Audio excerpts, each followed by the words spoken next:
Hello, this is Chef John from foodwishes.com with Hoisin barbecued ribs. I have to apologize for the horrible photos.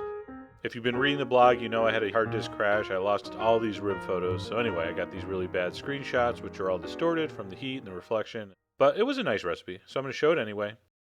So we're going to take one whole pork spare rib.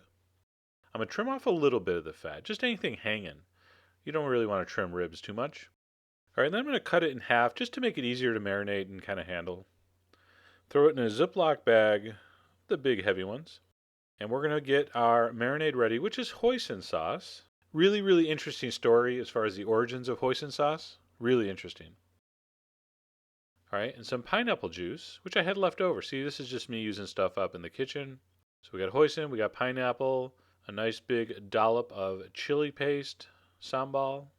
Give that a little massage, and we're going to marinate that. Squeeze out the air, and we're going to marinate that overnight. You can do it like 8 hours, 6 hours, but a day is good. Next day, I took it out of the fridge. I'm going to take it out of the marinade, and I'm going to pat it dry so I can apply a very simple dry rub. All right, so I have that on my baking sheet. The dry rub is some fine sea salt, some Chinese 5-spice powder, brown sugar, that I spilled all over. Excuse me while I wipe it up. There we go. Some cayenne pepper. All right, and we're going to mix that up. So very simple dry rub, salt, pepper, sugar, as usual. And that 5-spice gives it a really nice aromatic kind of Asian aroma and taste.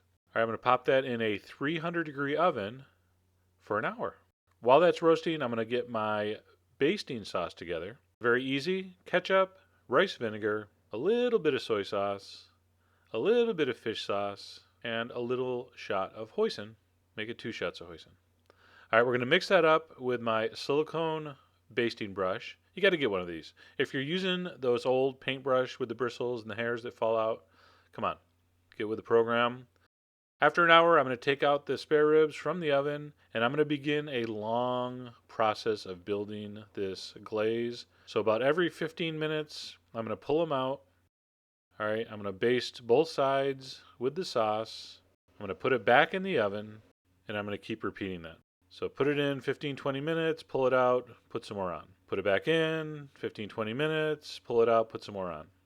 And what you'll do is you'll build up a beautiful, almost like a lacquered, nice hoisin Asian barbecue style glaze. So I did that, kept it at 300 degrees, which is a little hotter than I normally cook ribs, but I wanted the outside to get a nice glaze. So this went about 3.5 more hours. Now this is where you really do it to your personal preference. Some people like chewy ribs. They have to pull the meat off the bones. Some people like it just completely falling off the bones. I kind of like it in between. I like it very tender. I like to be able to have it kind of come off the bone with a little bit of effort, but I like it to come off the bone clean.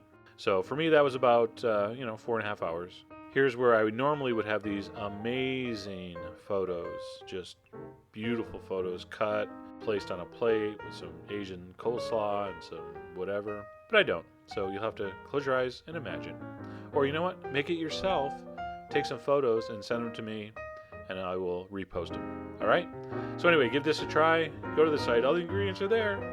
And as always, enjoy.